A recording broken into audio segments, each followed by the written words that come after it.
आजची घटना आहे एका आर्मीतील माणसाची म्हणजे आर्मीमॅनची आणि एका मुलीची. दोघं जण एकमेकांवर प्रेम करत होते. दोघं जण एकमेकांच्या प्रेमात अखंड बुडाले होते.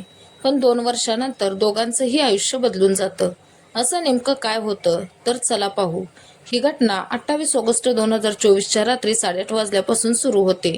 नागपूरमधील राहणारी ज्योत्स्ना प्रकाश आकरे, जिचं वय साधारण 30च्या आसपास, नागपूरमधील ऑटोमोबाईल शोरूममध्ये ती काम करत होती आणि आपल्या एका मैत्रिणीसोबत राहत होती.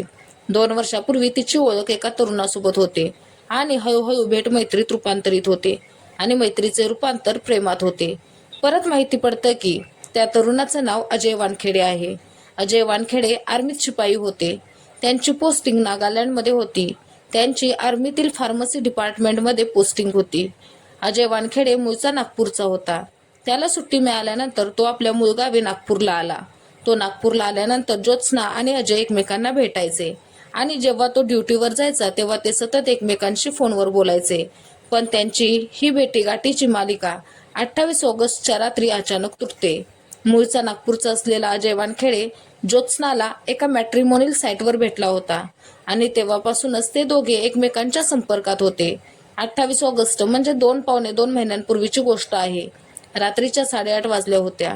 ज्योत्स्ना आपल्या रूममेट सोबत बसली होती तेव्हा तिच्या मोबाईलवर फोन येतो. हा फोन अजय वानखेडेच्या आईच्या मोबाईलवरून आला होता. अजयची तिच्यासोबत मैत्री होती. तिच्यावर त्याचं प्रेम होतं.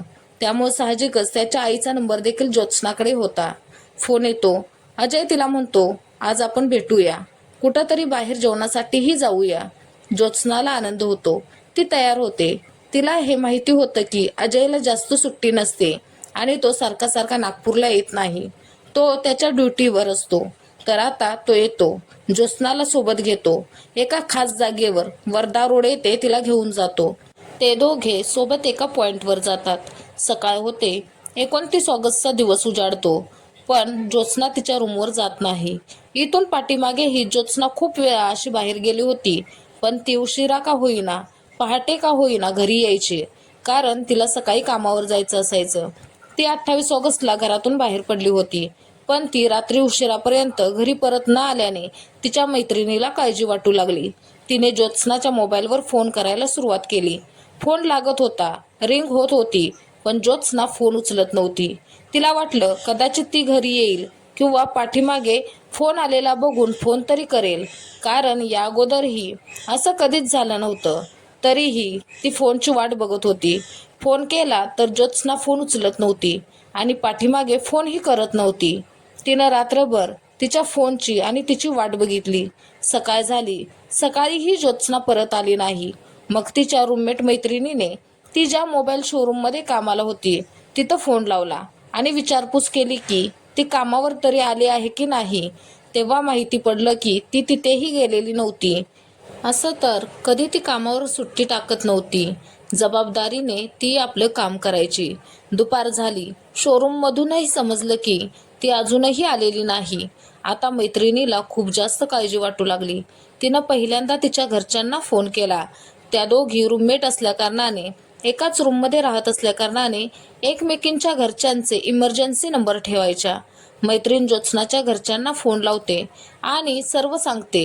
काल रात्री 8:30 वाजता ज्योत्स्ना बाहेर गेली आहे आणि अजूनपर्यंत ती परत आलेली नाही. तिचा फोन लागतोय पण ती उचलत नाही आणि तिचा फोन पाठीमागेही आलेला नाही आणि ती आज कामावरही गेलेली नाही. तेव्हा ज्योत्स्नाच्या घरच्यांच्या पायाखालची जमीनच सरकते. ते लगेच बेलतरोडी पोलीस ठाण्यात 29 ऑगस्ट रोजी ज्योत्स्ना बेपत्ता झाल्याची तक्रार नोंदवतात. पोलिसांनी ज्योत्स्ना बेपत्ता झाल्याची तक्रार लिहून घेतली.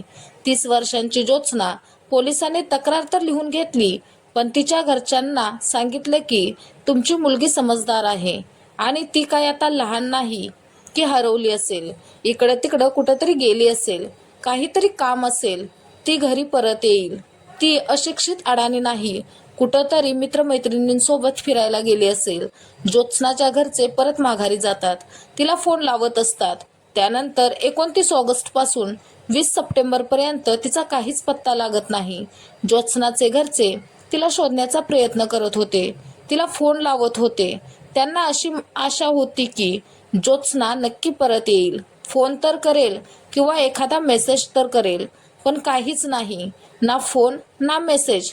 आणि आता तर तिचा फोनही लागायचा बंद झाला होता. रिंग होत होती, तीही बंद झाली होती. आता घरच्यांना खूपच जास्त काळजी वाटू लागली. कारण ज्योत्स्ना बेपत्ता होऊन 20 दिवस झाले होते. तरीही ज्योत्स्नाचा काही ठावठिकाणा लागत नव्हता. 20 दिवसानंतर परत ज्योत्स्नाचे घरचे पोलीस स्टेशनमध्ये जातात आणि परत तक्रार दाखल करतात आणि पोलिसांना म्हणतात, साहेब, आपण अजून ज्योत्स्नाचा शोध घेतला नाही. पोलिसांनाही वाटतं, अरे 20 दिवस झाले, अजून ती परत आली नाही. पोलिसांना तिचा शोध घेणं गरजेचं वाटू लागलं. ज्योत्स्नाच्या घरचे म्हणतात, साहेब, आम्हाला वाटतंय ज्योत्स्नाला किडनॅप केलं गेलं असणार.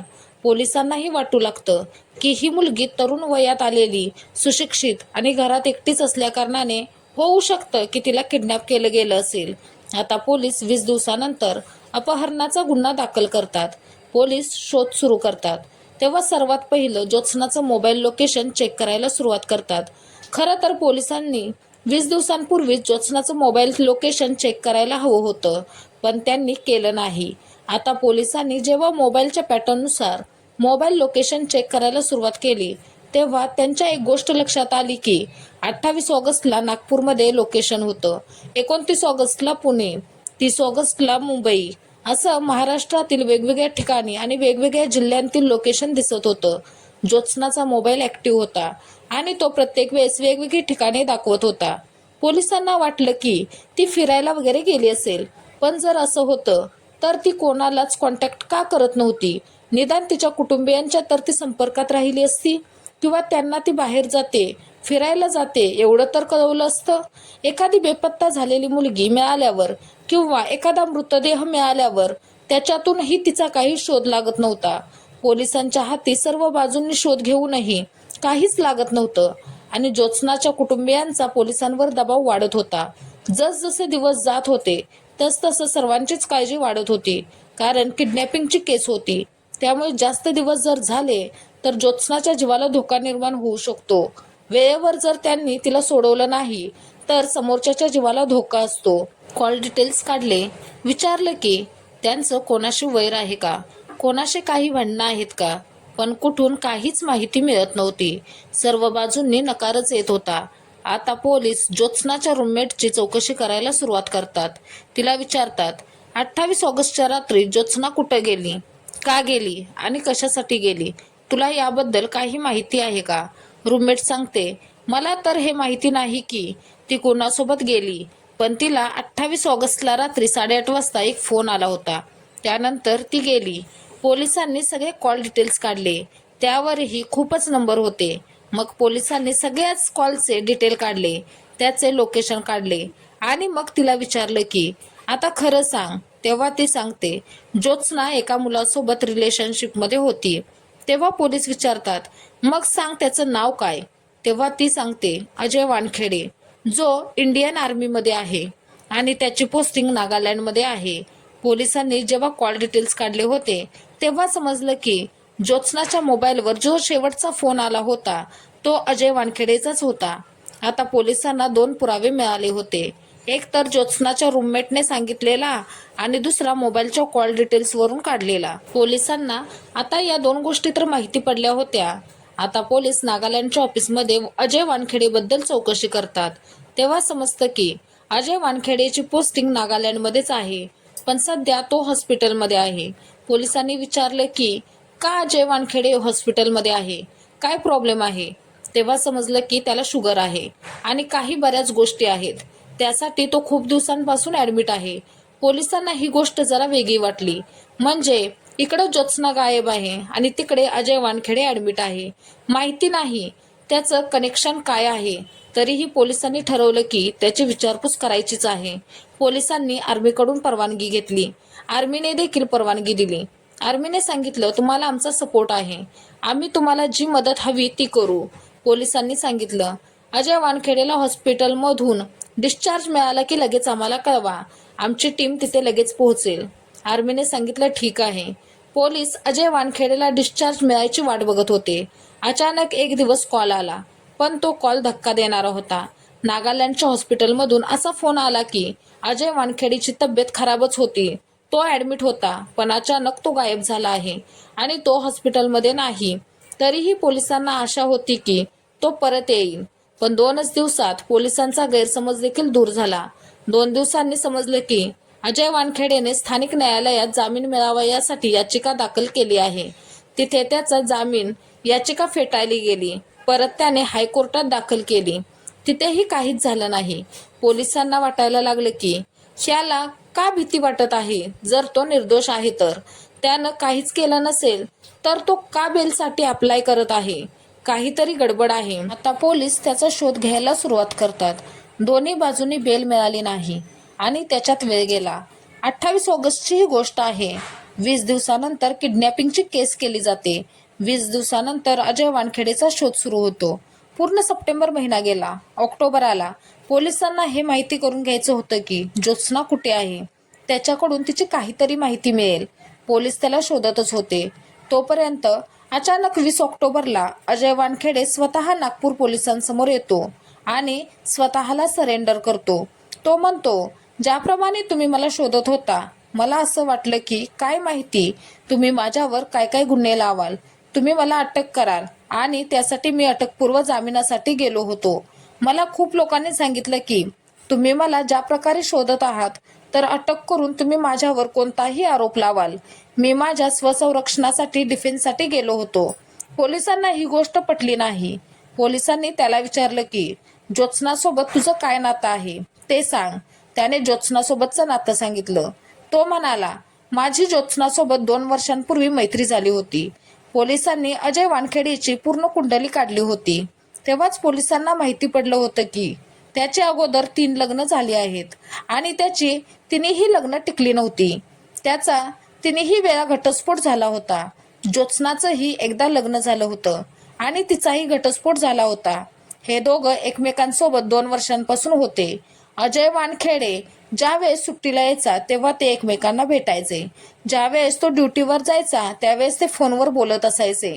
आणि आता ज्योत्स्नाला अजय वानखेडेशी लग्न करायचं होतं. त्याने हे सगळं पोलिसांना सांगितलं. पोलिसांनी विचारलं की हे सगळं तर ठीक आहे, पण सध्या ज्योत्स्ना कुठे आहे?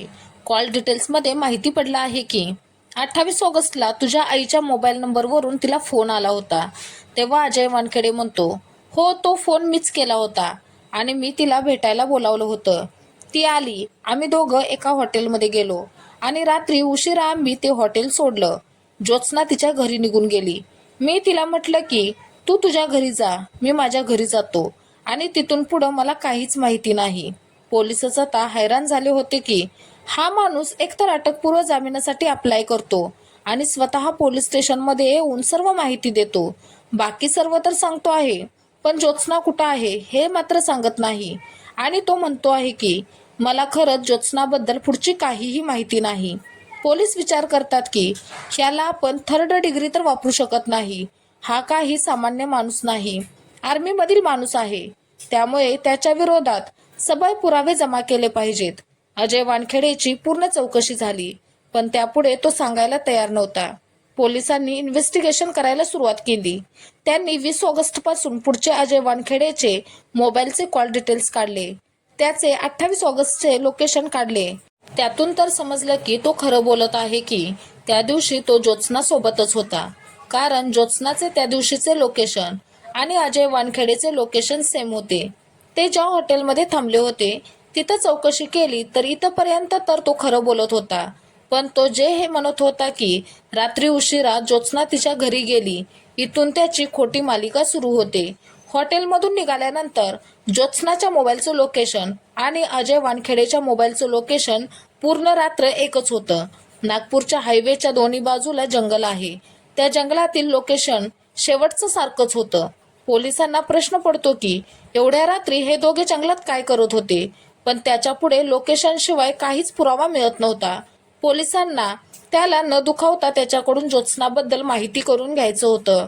मग पोलीस एक चाल रचतात आणि अजय वानखेडेला म्हणतात की तू त्या रात्री ज्योत्स्नासोबत होतास हे तर बरोबर आहे, तू हॉटेलमध्ये तिच्यासोबत होतास हे देखील बरोबर आहे, पण तू हे सांगत आहेस की तू तिला घरी जायला सांगितलंस आणि ती घरी गेली. पण तुमच्या दोघांचे लोकेशन एका जंगलातील दिसत आहे जिथं तुम्ही सोबत आहात आणि त्यानंतर दुसऱ्या दिवसापासून ज्योत्स्नाचं लोकेशन वेगवेगळ्या शहरांतील दिसत आहे. त्यानं सांगितलं की 28 ऑगस्टला मी ज्योत्स्नाला भेटल्यानंतर 29 ऑगस्टला मी इथं नव्हतोच, मी तर नागालँडला गेलो होतो. हवं असेल तर तुम्ही माझा मोबाईल चेक करा. आणि पोलिसांनी जेव्हा चेक केलं तेव्हा तो खरं बोलत आहे हे पोलिसांच्या लक्षात आलं. तो खरंच नागालँडला गेला होता. तो ड्युटीवर गेला होता. तिथं विचारलं तर समजलं की तो 29-30 ऑगस्टला इथंच होता.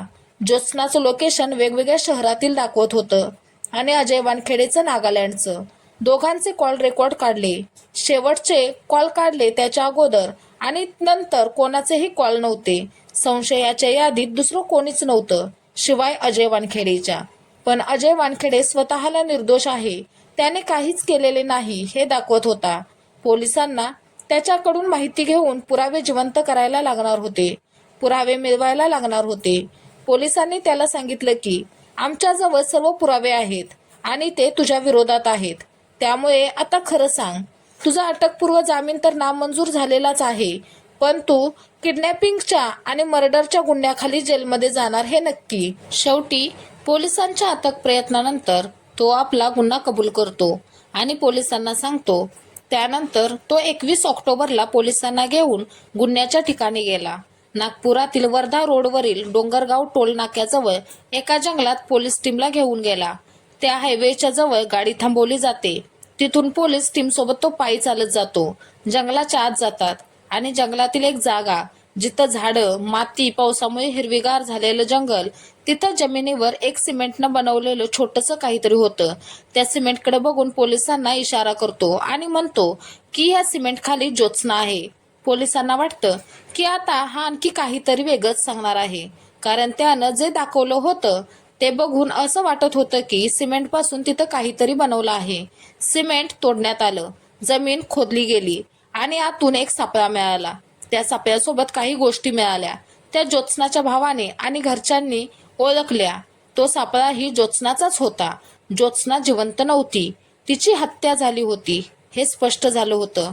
आरोपी स्वतः पोलिसांना त्या ठिकाणापर्यंत घेऊन आला होता. आता पोलिसांनी त्याला सांगितलं की आता मृतदेह देखील सापडलाच आहे, आता पुढं काय झालं तेही सांग. तेव्हा अजय वानखेडेने सांगितलं की 2 वर्षांपासून आम्ही रिलेशनशिपमध्ये होतो, पण तिने 2 वर्षात लग्नाचा विषय घेतला नव्हता. पण अलीकडे ती माझ्यावर लग्नासाठी सतत दबाव आणत होती. पहिलं तर मी टाळाटाळ करत होतो, पण नंतर ती धमक्या देखील देऊ लागली.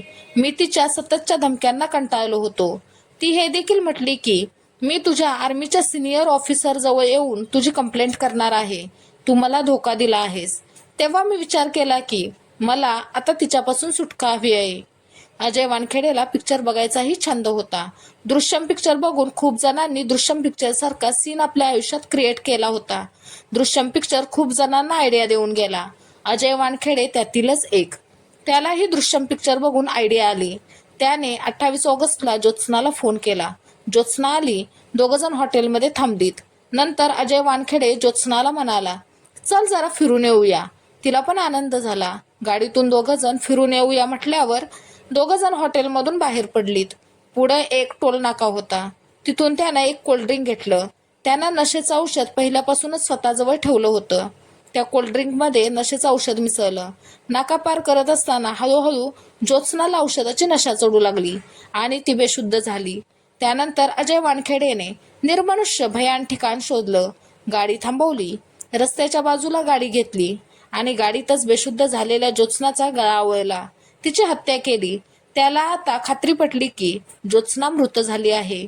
मग त्याने ज्योत्स्नाचा मृतदेह खांद्यावर घेतला आणि तो जंगलात गेला. त्याने ज्योत्स्नाचा मृतदेह जंगलात ठेवला. गाडीच्या डिक्कीतून त्यानं सर्व सामान आणलं होतं, म्हणजेच सिमेंट, खड्डा खोदण्यासाठी लागणारं टिकाऊ खोरं, ह्या सगळ्या वस्तू त्याने आणल्या होत्या. त्यानं आधीच हत्येची पूर्वतयारी केली होती. तसं तर दृश्यम या चित्रपटातून चांगलं वाईट दोन्हीही घेण्यासारखं आहे. तो खड्डा खोदतो. खड्डा एवढा खोदतो की त्याच्यात पूर्ण मृतदेह बसेल. तो मृतदेह खड्ड्यात पुरतो, वरून माती टाकतो, त्याच्यावर सिमेंटही टाकतो आणि आजूबाजूला जी रोपटी होती, झाडं होती, ती सिमेंटवर ठेवतो, जेणेकरून येणा जाणाऱ्याला असे वाटेल की हा जंगलाचाच एक हिस्सा आहे. मृतदेहाची विल्हेवाट लावल्यानंतर सरळ जंगलातून निघून घरी पोहोचतो आणि दुसऱ्या दिवशी सकाळी लवकर नागालँडला जाण्यासाठी निघतो आणि नागालँडला पोहोचताच हॉस्पिटलमध्ये जाऊन ऍडमिट होतो.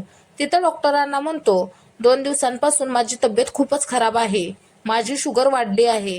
हे सगळं करून त्याला हे दाखवायचं होतं की पोलिसांना जर मृतदेह मिळाला तर ज्यावेळेस ती बेपत्ता झाली किंवा तिची हत्या झाली त्यावेळेस तो नागालँडमध्ये ऍडमिट होता. त्यामुळे सगळे पुरावे त्याच्या बाजूनेच होणार. हे सिद्ध होणार की हत्या त्याने केलीच नाही. हे सगळं तर त्याने केलं, पण ज्योत्स्नाचा मोबाईल त्याच्या जवळच होता. मोबाईलला घेऊन तो परत आला आणि नाका व टोलच्या मध्ये टोल भरण्यासाठी ज्या गाड्या थांबतात त्यानं वाट बघितली.